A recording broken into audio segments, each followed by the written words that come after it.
ফেব্রুয়ারি মাসে আনুষ্ঠানিকভাবে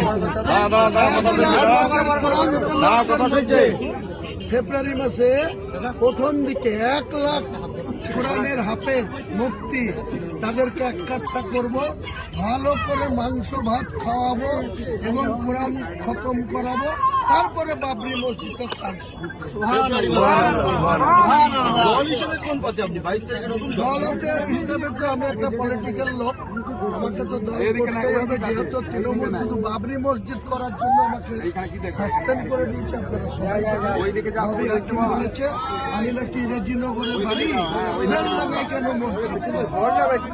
নবী হাকিম কি বলছে, ও তো নিজে গদ্দার, ও তো নিজে হাফ মুসলিম আর হাফ হিন্দু, ওর মা ছিল হিন্দু, বাপ ছিল বিহারি মুসলমান।